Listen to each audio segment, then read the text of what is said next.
Përshëndetje dhe mirë se vini në Çamiko. Një nga perlat me të cilat e kam nisur këtë rrugtim gati një vit më parë, ndoshta shumë herët se një vit më parë, ka qenë në fakt një valle e cila na bën të ndihemi krenar gjithmonë.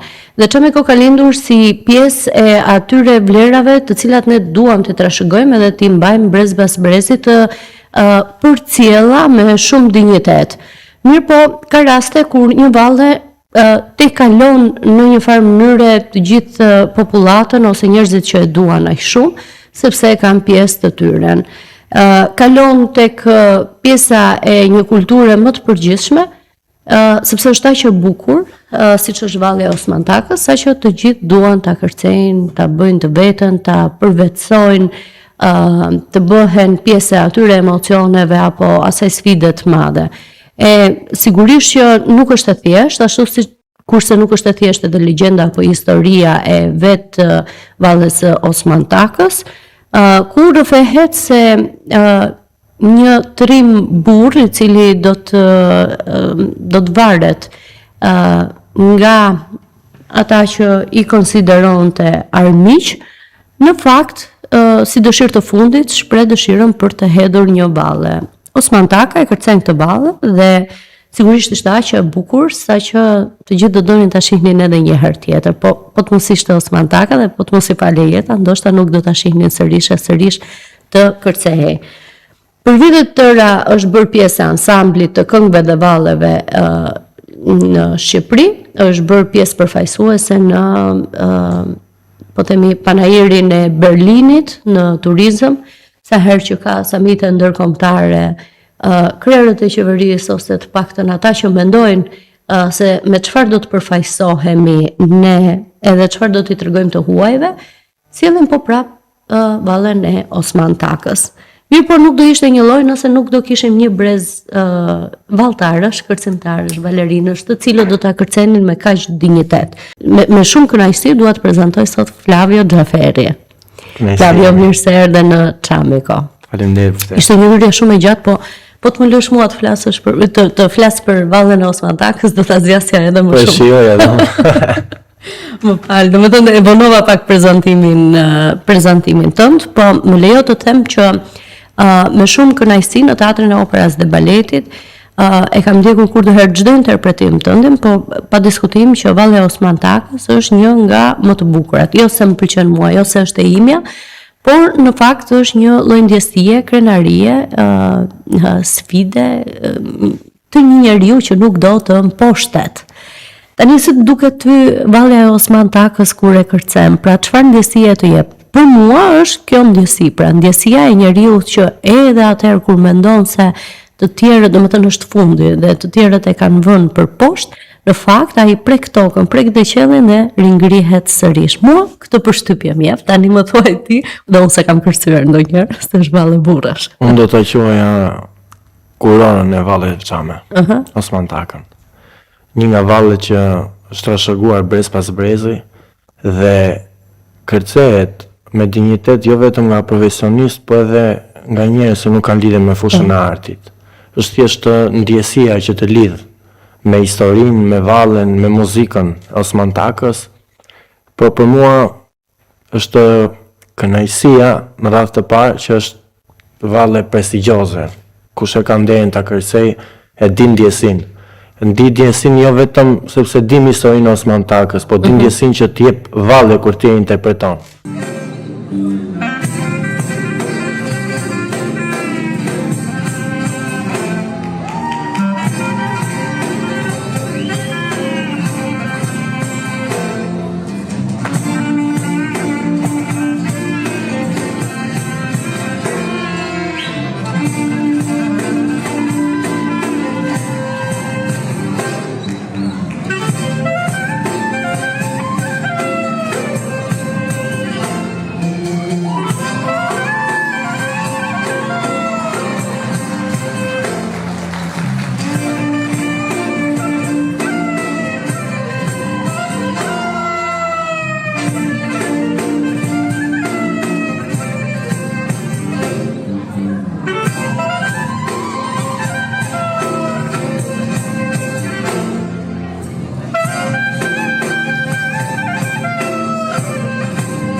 Unë gjithmonë kam qenë, të them, krenar, kudo që kam kërcyer, dhe jo vetëm në shfaqjet e ansamblit kombëtare, po edhe ndërkombëtare. Në gjithë botën e kemi kërcyer, ndonjëherë edhe kemi heq për shkak se kemi pas të ftuar që mund të kishte konflikte interesi. Po, ka ndodhur edhe kjo domethënë. Ka ndodhur normalisht, edhe duhet të ruajmë ato relatat, por që si valle nuk ka për të shojtur kurrë.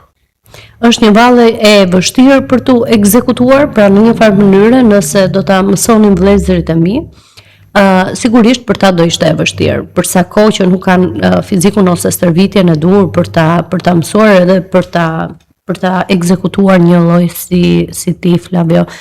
Çështja është që sa e vështirë është realizimi korrekt, si thua, se ajo që ka mbetur nga valli e Osman Takës është që nuk është se koreografët kanë ndryshuar diçka. Janë munduar të mbajnë origjinalin, pra ta mbajnë në versionin që është trashëguar brez pas brezi. Ndoshta është futur ndonjë element shumë i vogël, po thelbi është i njëjti. Pra struktura e vallës e koreografisë është thuajse e njëjta. E vështirë shumë për disa. Për ty si ka qenë një sfidë profesionale? Sfidë nuk është. Është më saktë ajo lirshmëria që ti do t'ja japësh valles. Kupton, siç vetë ai Osman Taka i ka shpëtuar litarit, atë lirshmëri duhet të kesh ndjesinë e të qenit i lirë, të kërcesh më i gishave, elegant, po edhe burrëror, edhe hieshia, po që versioni nuk ka ndryshuar.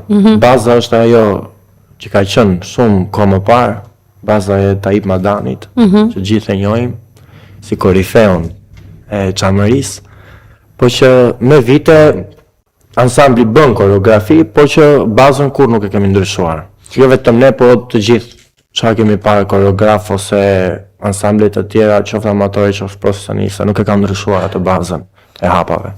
Ti, Flavio, nuk je nga Çamëria, nuk e origjinë nga Çamëria, besoj nga zona e jugut, ose ti do më shpjegosh domethënë se si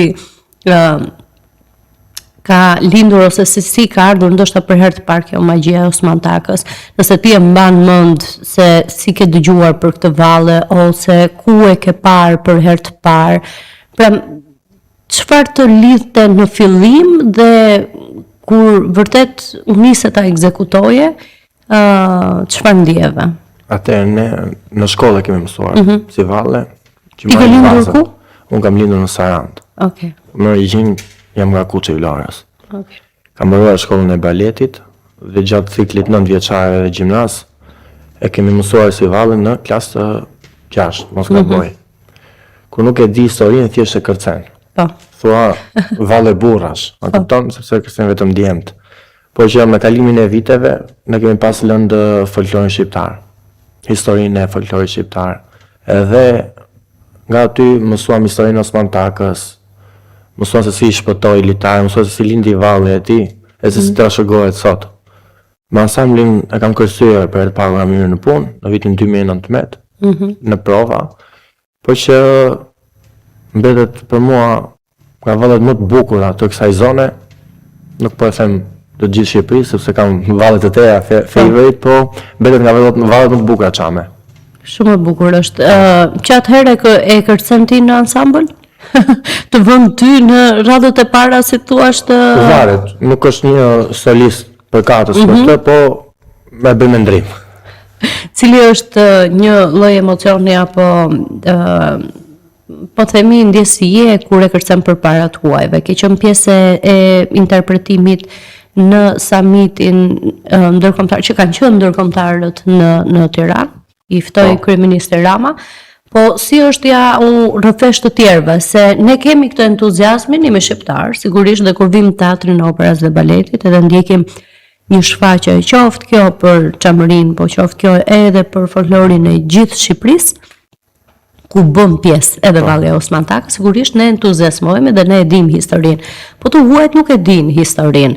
Si është, domethënë, ka një lloj ndjesie që me një lloj krenarie do duhet t'i tregoni midis tyre edhe vallet shqiptare? Gjëja që na bën profesionist është t'i tregosh publikut me mimika, t'ia shpresh atë që ti ndjen me lëvizje. mënyrën se si fluturon në valle, mënyrën se si shtrihe, se si rrotullohesh, se si ecën majgishave, burra tuk kërcyer si flutur apo më si krahasim, aq të lehtë, aq elegant. Edhe aq burra, po. Është reagimi të huajve, nuk mund ta them unë se çfarë mendojnë ata. Thjesht ne përpiqemi të shfaqim atë që ndiejmë ne në valle, ta transmetojmë te publiku. Kjo është gjëja që e bën të bukur atë energjinë që ne përcjellim. Hyn kjo mes valleve, pra valle Osman Takës, hyn mes valleve më të bukura shqiptare, pra nëse do kishe një 5 më të mira, cilat janë. Po, cilat janë në kuptimin e atyre që shijon një valltar në ansamblin e këngëve dhe valleve shqiptare. Cilat janë më të vështirat, më të bukurat, që kanë elementet më interesante? Po, dhe është Osman Taka një prej këtyre? Osman Taka nuk është valle e vështirë. Nuk është. Nuk është valle e vështirë. Është thjesht valle që duhet të dish ta interpretosh. Qoftë lexon. Pra ka mimika, duhet të jesh pak aktor. Po, duhet të jesh aktor. Se normal çdo valltar nuk mund të futet në një valle pa ditë historinë, pa ditë fabulën, pa ditë qëllimin se si ecën, se si është ndërtuar bazën, a kupton? Edhe nuk mund të futesh në valle pa ditur historinë e Osman Takës, sepse thjesht të kërcesh, çfarë do shfaqesh?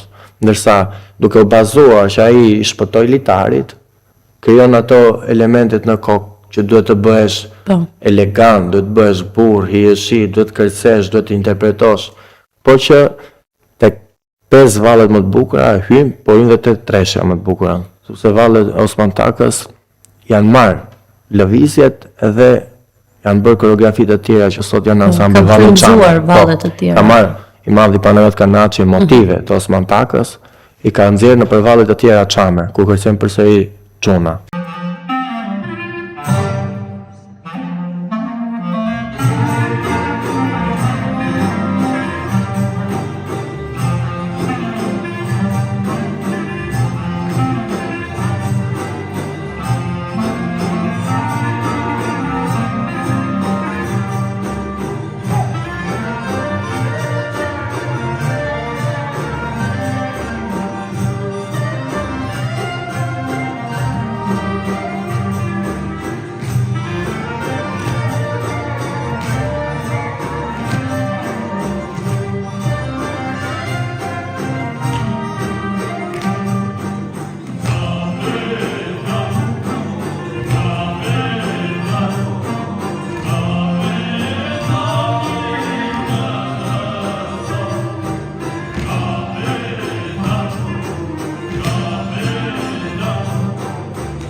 Cilat konsideron vallet më të bukura ti dhe atë vjen keq që se mua më vjen keq në një farë mënyrë që valli Osman Takës nuk është pjesë e pasurisë së Shqipërisë.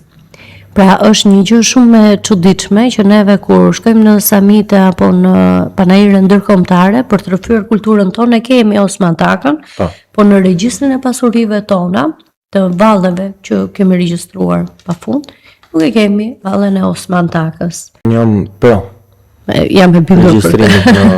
Jam e bindur për këtë. Lerat e UNESCO-s. Edhe në UNESCO. Do të mbrohet sigurisht Osman Taka në UNESCO, sepse është një valle e vjetër, e kërcen gjithë populli, e di gjithë populli, edhe një person po ta marrësh nga rruga, t'ja tregosh, e kërcen. Është nga valle që nuk e kemi përvetësuar ne, nuk e kemi marrë hua, është e lindur tek ne. Kupton? Shumë vërtet. Edhe në qoftë se thjesht e shikon, se si interpreton tjetri e mëson. Nuk e kemi marrë as nga fqinjët tanë, as nga dikush tjetër, e kemi vallën tonë. Ti ke shok çam? Kam, në Saran. Ata të kanë ndjekur teksa interpreton këtë? Nuk e kërcen Osman Taka, më bukur se unë. Nuk e kërcen. Shumë e bukur kjo. Dua ta mbyll me një pyetje tjetër. Po. Që të më rendisësh se ky emision vërtet është për çamërinë edhe është, po edhe vallet e tjera në të gjithë shqiptarëve, përfshir këtu edhe ato që ndoshta kërcehen jashtë kufive zyrtar të Shqipërisë, mund të jenë shumë të bukura, siç mund të jetë valli i Rrugovës apo cilat janë si thua vallet që të pëlqejnë më shumë ose që të gëzojnë. Mua më pëlqen ajo e Rrugovës se më jep kështu një lloj gëzimi. Duket sikur ti harron. Ndërvar më të bukur është. Ti e harron që ke ndonjë të shtim apo ndonjë hall, edhe në momentin e parë që vendoset ajo është një nga vallet që të ofron gëzim. Ti ndison vallet. Po një 2-3 që ty të pëlqejnë, se unë më pëlqen të ansamblit. Po. Krishnikët e Lirisë. Okej. Valli i Shipeve, valli Çame Panajot Kanaçit, Osman Taka, valli i Rexhës, për vallet e Tiranës jam qefli, por nuk jam në ato adrenalinën time sa qam të këto të tjerat. Por këto kanë identitet. Këto jam unë që jam vetvetja Flavio. Më vjen shumë mirë që kemi djemë si ti, që e kërcen ka i bukur edhe më bukur se të shokët e tu Çam, edhe faleminderit shumë që ishe pjesë e Çamikos dhe studios tonë. Shumë faleminderit. Shumë faleminderit.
Dua të ftoj publikun që të ndjek 2 intervista shumë bukura të Sokol Marsit, të kompozitor për njëkohësisht drejtuesi i ansamblit, njëkohësisht edhe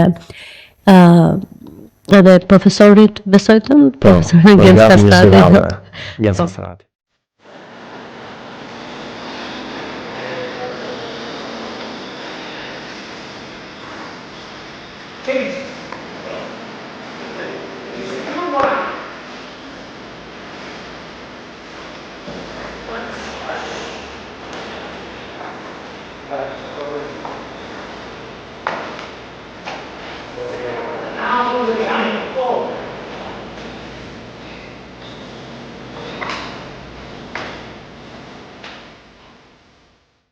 Faleminderit shumë. Një e para punës, unë dua t'ju falenderoj që her pas here ansambli i këngëve dhe valleve të teatrit operës dhe baletit si institucion, një institucion kombëtar nuk e ka harruar asnjëherë vallën e Osman Takës.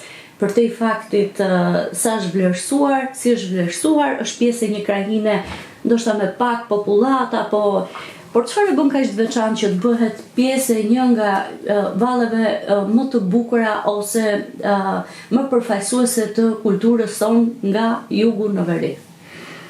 Valli e Çame është një nga perlet e folklorit shqiptar. Valli e Çame është një valle e cila, përveç valles tipike të Osman Takës, që është pjesë e valleve Çame, në vetvete Valli e Çame ka pushtuar jo Shqipërinë, të cilët në fundit janë pjesë e Shqipërisë, por edhe pushtuesit. Dhe në një farë mënyre nuk ka më bukur se sa vallja e Osman Takës e zbërthen pikërisht këtë.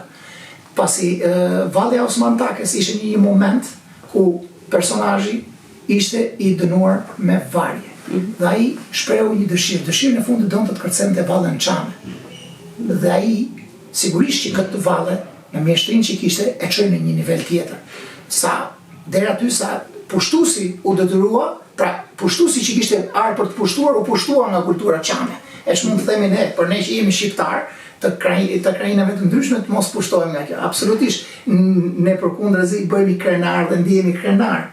Si tu është trashëgimi që na kanë lënë të parët tanë Çam në rastin konkret.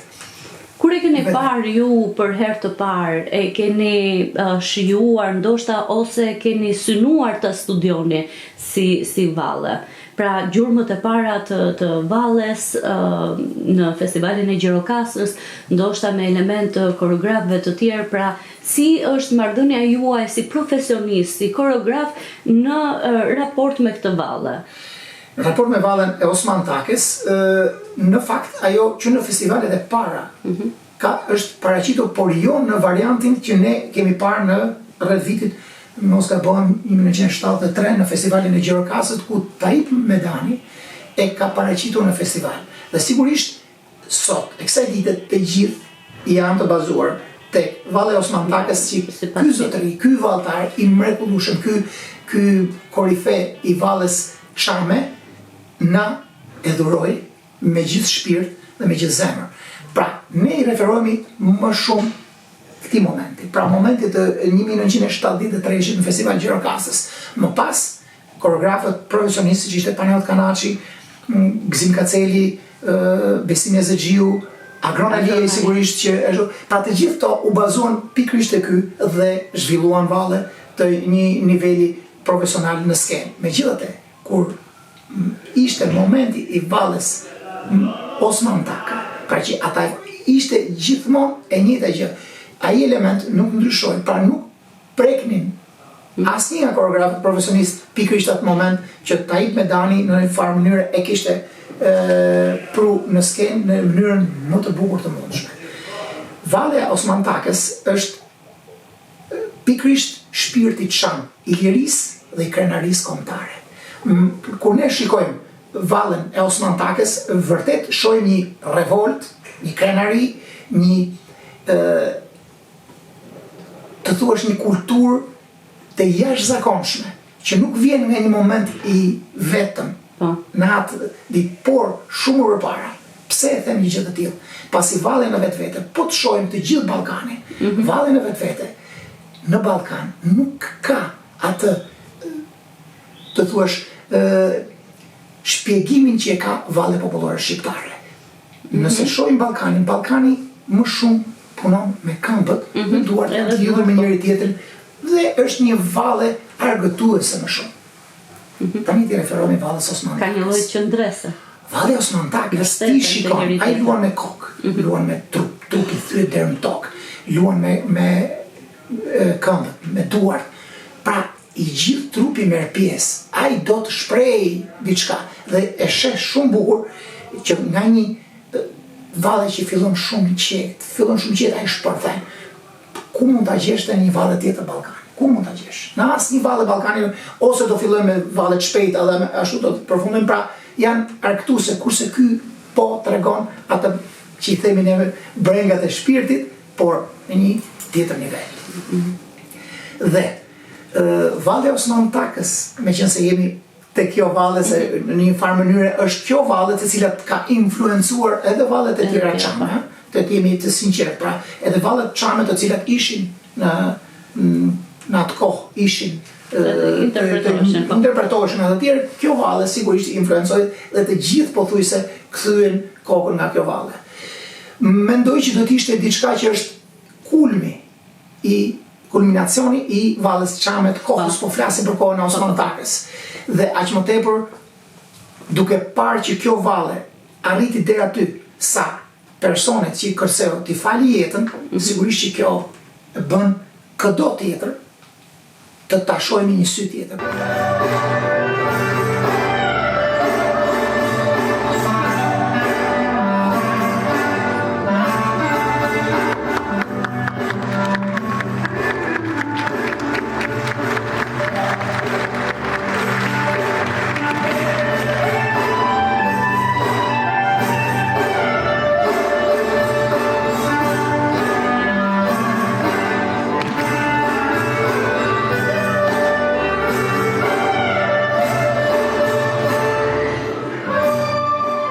Qa ndodh tashmë me të huajt, që ju shpeshherë na keni, por ata nuk e din historinë. Mbasi ne mbarojmë këtë vallë, ata kuptojnë çdo gjë.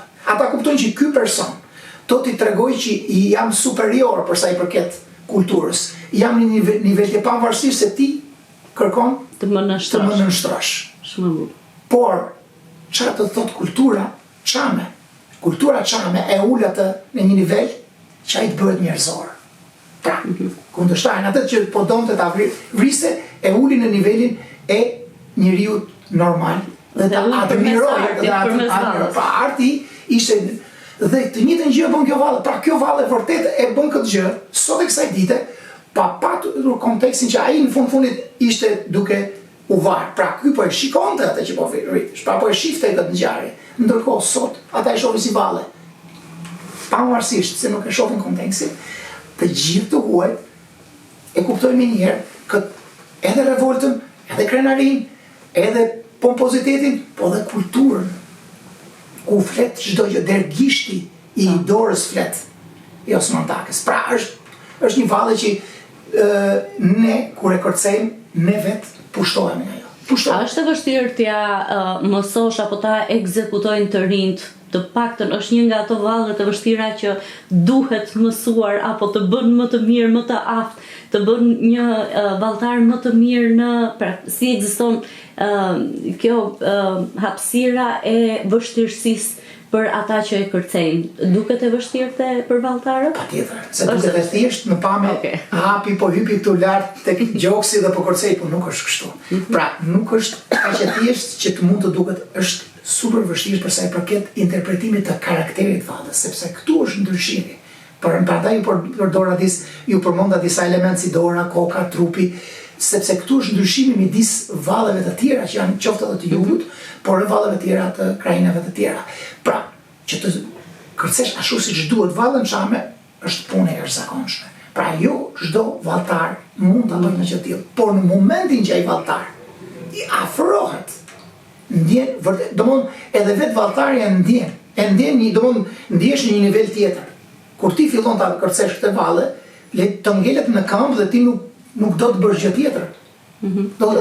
Dhe është e çuditshme, sepse ne sot që jemi edhe koreograf vetë, e kuptojmë se si koreografët përse nuk ndërhynin që të bënin diçka më ndryshe, sepse ajo nuk të lejon më. Ti kur e bën një herë atë madh, nuk të lejon, është tamam si diçka që ti të ka vënë pranga dhe do bësh vetëm këtë gjë. Do ekzekutosh vetëm këtë gjë. Pra është në mënyrën më perfekte të mundshme e bërë. Po flasim tani për karakterin e vallës, i cili gjithmonë është ajo çelësi kryesor i çdo valli në Shqipëri, për arsye sepse vallet shqiptare të gjitha kanë karaktere shumë të ndryshme nga njëra tjetrës. Ka valle që mund të ndryshojnë nga fshati në fshat. Imagjinoj tani nga jugu në veri. Pra, ndërkohë kjo valle ka një karakter të jashtëzakonshëm sepse kjo ka një delikatesë, fillon me një elegancë, por ke parasysh që është një pompozitet çam, tamam një pompozitet i një populli që tregon se këtu Zoti jam unë. Ke parasysh po ecën ngadalë sikur është mos përfillës në çdo gjë. Ndërkohë, pastaj kalon një pram vrrull menjëhershëm që tregon edhe atë pushtimin që të bën pikërisht ky zotëri me kulturë. Pra, për mua domethënë arritja për të kërcyer vallën Çame, ke arritur të kërcesh gjithë vallet e jugut. Valli i Çame ka një influencë të jashtëzakonshme në të gjithë vallet e Ballkanit. Kur them kështu, neve mase do kemi kohën të zbërthejmë sa gjëra, të cilat janë të valleve gjithçka. Po thuaj se Ballkani, për shembull, ka një që quhet trahapshi ballkanik. Trahapshi ballkanik është një trahapsh shumë i thjeshtë. Bota jashtë e quajnë trahapshi ballkanik. Ndërkohë, nuk është gjë tjetër, është valli apogonishte. Shumë e bukur. Që ne rëndonte kërcejmë nga veriu deri në jug. Kjo është valli Çame. E cila ja ka imponuar gjithë Ballkanit. Tashmë Ballkani e quhen atë si një trahapsh ballkanik. Nuk mundet ne t'ja lejmë një gjë të tillë kur është e jona. Kur ne kemi arrit nga ai trahapshi, që këta e quajnë trahapsh ballkanik, më i thjeshtë, ne të kalojmë në tek Osmantaka që sot ti mrekullojmë njerëzit, ti mrekullojmë të huaj që na shohin. Vinë turistë të huaj dhe unë shpeshherë i mësoj valle të ndryshme, të cilët kërkojnë vallën e Osmantakës. Por shikojnë që është e vështirë, sepse është e vështirë karakteri sidomos. Pra unë ja shpjegoj dhe më tepër është që e demonstroj më tepër. Ata mrekullojnë dhe duan pikërisht atë valle. Hajde more Osmantaka, hajde more Osmantaka, jarina nina setla sa, jarina nina setla sa.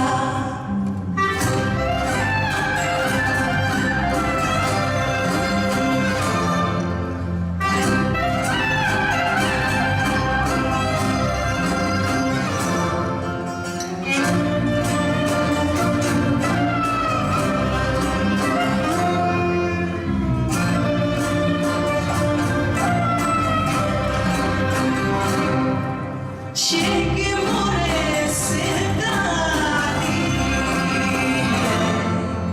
çeke more sedati, spasta more mjalësiti, spasta more mjalësiti.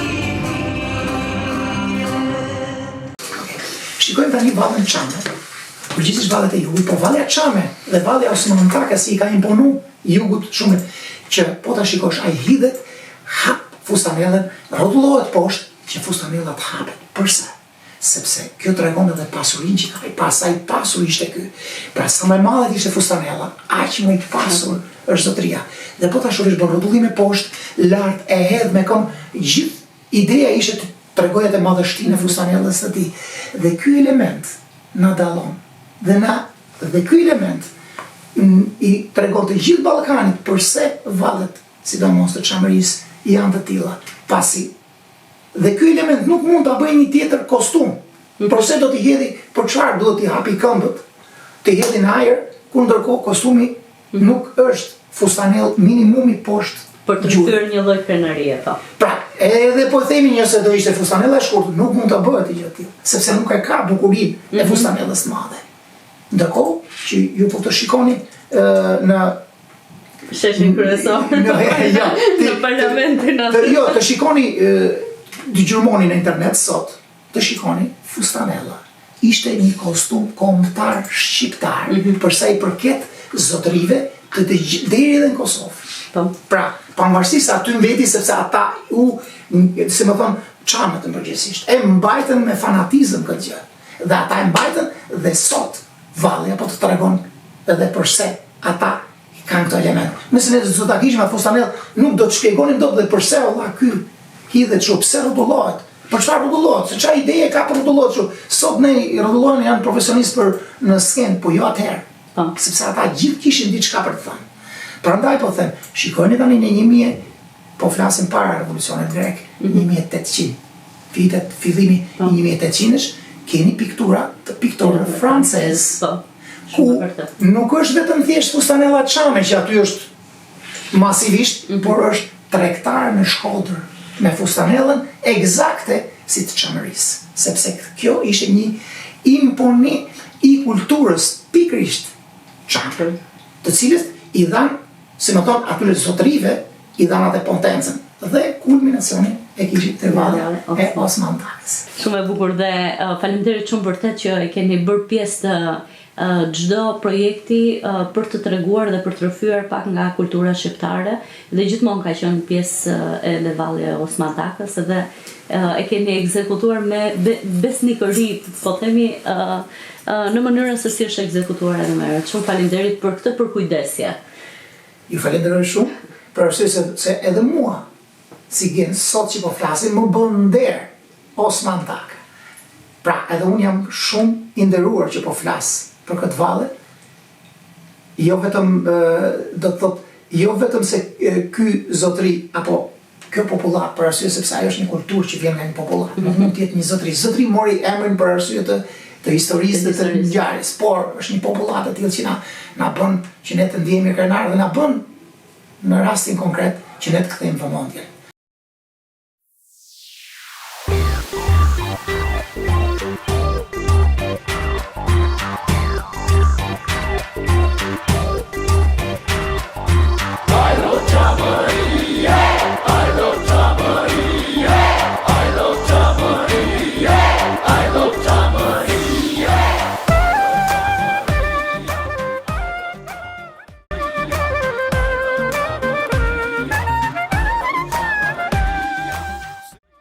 Valli e Osman Takës, një pasuri e cila na gëzon sa herë që i dëgjojmë edhe tingujt e parë, po nga ana tjetër edhe deri në ekzekutimin e fundit, si muzikor po ashtu edhe koreografik. Çfarë është në konceptin e një drejtuesi të ansamblit edhe të një pasurie të madhe aktualisht? Valli e Osman Takës është një, le të themi, një nga vallet më signifikative në repertorin e valleve, të gjitha valleve shqiptare, kryesisht në këtë rast të valleve të jugut, të poshtëm. Sigurisht është një valle me temë historike, pasi besoj se dihet tema e valles, është një valle me nota, le të thosha, gati dramatike për arsye sepse historia e personazhit kryesor Osman Takës, një luftëtar çantë, i cili, domethënë gjatë periudhës luftës me Turqin pati si çdo lloj kryengritje midis turqëve dhe shqiptarëve, në këtë rast ai pati një konfrontim shumë të fortë dhe turqit e kapën, vendosën që ta varnin. Ai deshte që, domethënë, në mënyrën e tij të shpëtonte varjes dhe kërkoi që të shfaqte diçka. E shfaqja atë që kishte për të shfaqur, e cila ishte eksaktësisht interpretimi i valles Osman Takës dhe ai komandanti turk, gjithë ushtarët, bashkëshortja e komandantit turk, sidomos, pa një interpretim të manitshëm, sigurisht kjo ndoshta unë mendoj që ka edhe nga figura e Osman Takës, i cili ndoshta nuk ishte valltar, po ishte thjesht një, le të themi, një interpret popullor në atë rast. Figura e tij, fiziku, mënyra se si eleganca, se si ai duhet të ketë interpretuar në ato momente, ka bërë një përshtypje kaq të madhe sa ju fal jeta në këtë rast. Kështu që në vijat përgjithshme ky është historiku, por valli i Osman Takës është një krim, le të themi, një krim popullor, një krim shpirtëror i cili ka ardhur prej, ndoshta ka ardhur prej shekush nga krajina e Çamërisë dhe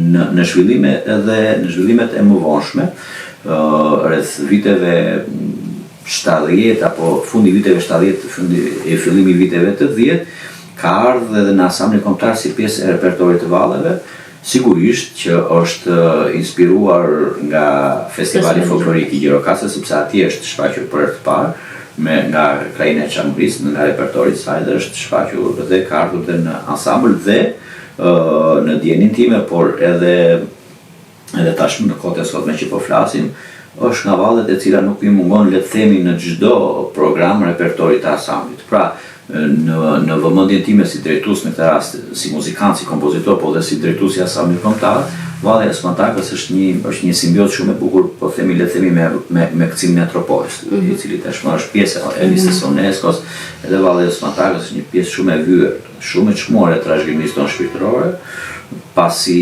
ajo përveç se tematikës që përmban brenda, sigurisht që ka një muzikë të mrekullueshme. Ka ndryshuar kjo muzikë ndër vite, sepse ndodh shpesh që kompozitorët të japin nota të ngacmojnë, ndoshta edhe të fusin element. Jo, kjo është një e vërtet shumë e madhe, por në të njëjtën kohë është edhe shumë pozitive. Nuk ka ndryshuar. Valli i Osmantakës, le të flasim personalisht unë që kur kam qenë fëmijë, që kur jam rritur me muzikën, jam edukuar me muzikën, jam shkolluar me muzikën dhe deri sot që jam në pozicionin e drejtuesit, e kam dëgjuar gjithmonë dhe historikisht të njëjtën muzikë. Le të themi në të njëjtën vija orkestrale, në të njëjtën linja harmonike.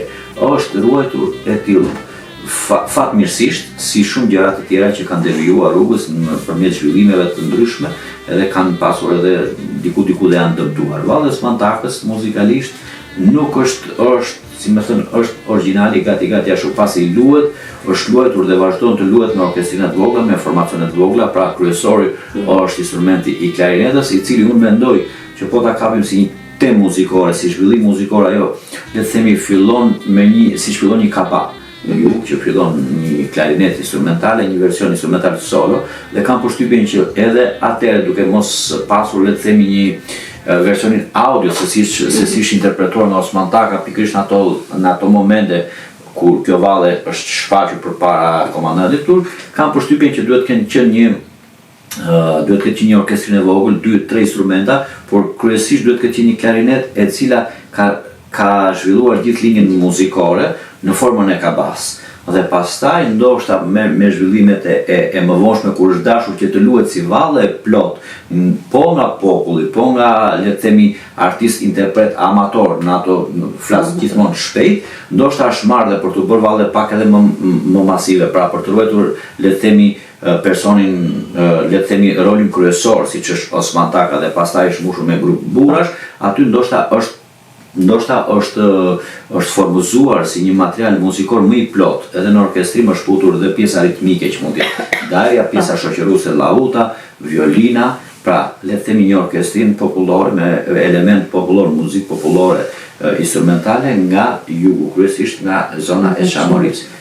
Është mendimin pra që duke pasur parasysh që ato vite ka qenë ndoshta pak momenti aty ka qenë dramatik dhe ajo mund të jetë bërë si një instrumental lakrimoze, le të themi, një kaba, ka ardhur në formën e kaba dhe pastaj zhvilluar. Po kështu plas pjesa e veshjes, sigurisht kostumografia nuk ka ndryshuar, sepse ato edhe sot e kësaj dite ruhen me fanatizëm kostumet e Çamorisë, të jugut dhe të gjithë trevave shqiptare. Në pjesën e koreografisë do të thosha unë në vëmendjen time, pasi nuk jam koreograf specialist, nuk mund të analizoj detajet koreografisë, por për aq sa e kam parë në vëmendjen time dhe aty ka ruajtur thelbin kryesor. Pra, le të themi ai momenti momenti më i bukur i asaj valles, kur shtrihet njëri nga burrat në shesh edhe Osmantaka hypën sipër dhe lëviz shamin, ai momenti, le të themi më i bukur, është ruajtur ashtu, e shikojmë si një moment të veçantë në atë valle, gjithmonë ashtu. Edhe në ansambël, nga koreograf të ndryshëm, domethënë që është vendosur në skenë, në repertor ka mbetur, ajo le të themi që ka mbetur ashtu, edhe pse janë bërë përpunime të ndryshme në lidhje me vallen, me pjesët e valles të Çamorisë, ku shkut Osmantaka, apo një valle Çamiko, apo një valle kryesisht e cila mund të jetë lidhur nga zona që ka ardhur nga zona e jugut të poshtëm të Shqipërisë, të Sarandës, të Delvinës, që mund të jenë lidhur me vallet e Çamorisë, sepse në fundit është, le të themi, është një krajnë e madhe. Kështu që në këto specifika unë mendoj që valli i Osmantakës është një valle e cila qëndron aty ku qëndron, le të themi, është një monument historik i valles. Pra, nëse do të shikosh një valle me tematik, sepse është një valle tematik, mund shumë bukur aty tregohet diçka dhe në fundit le të themi që duhet ta kemi edhe shqiptarët në këtë rast duhet ta kenë pak edhe si krenari kombëtare për arsye sepse është një ero i cili nuk është dhënë lehtësisht përpara le të themi pushtuesve, por ka dashur që të tregojë nëpërmjet një inskenimi le të themi në këtë rast artistik pjesën dhe triumfin e një eroi i cili me një gjë artistike, domethënë ai arrin që të t'i rëmbej tjetrit, le të themi ta bëj atë që ta dashuroj. Kështu që në të gjithë këtë kontekst, kjo valle është nga më të veçanta, pse jo është ynë në 3-4 vallet më të bukura që Shqipëria ka. Pyetja ime e fundit është reagimi i publikut apo i atyre që ndoshta e shohin apo e shijojnë për herë të parë vallen e Osman Takës. Në kuptimin e samiteve apo panajireve ndërkombëtare siç ishte ai në Berlin ku Osman Taka u interpretua.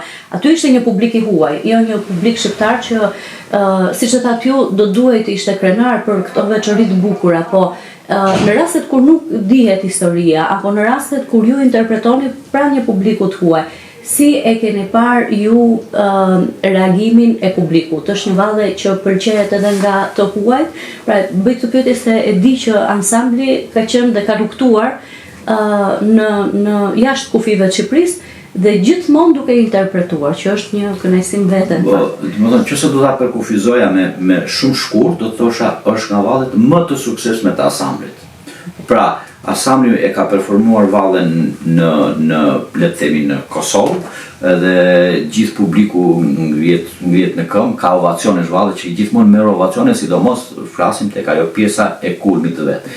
Po kështu kudo nëpër botë ku ka qenë ansambli vitet më përpara, por edhe tashmë është një valle që nuk i mungon edhe në Shqipëri. Në sa herë ka evente artistike të rëndësishme ku neve duam të tregojmë pjesë nga kultura e jonë edhe e trashëgimisë popullore, nga shpirti i traditës, nga shpirti jonë kombëtar, por të stilizuara me element artistik të trashëgimisë tonë shpirtërore, siç në këtë rast është vallja e Osman Takës, është një valle e cila gjithmonë nëpërmjet interpretimit virtuoz të valltarëve, të artistëve, ajo jo vetëm e rëmben vëmendjen e një publiku në këtë rast edhe të huaj, por merr duartokitje shumë të sinqerta sepse është një valle e tillë valle në të gjithë komponentët, qoftë muzikalisht, koreografia, veshjet, interpretimi elastik që bëjnë valltarët dhe ndërthurja, domethënë elemente koreografik brenda valles, është një valle që është, le të themi që është një valle e mrekullueshme, shumë e bukur dhe të gjithë jepen pas asaj, pra nuk është thjesht një valle për të kërcyer, është një valle për të kuptuar dhe shijuar. Faleminderit shumë faleminderit. Faleminderit edhe shikuesit që na ndoqën në këtë takim të radhës dhe ju lëm si thua takimin tjetër të premte në orën 20:00 duke ju premtuar një tjetër histori të bukur. Shumë faleminderit që jemi.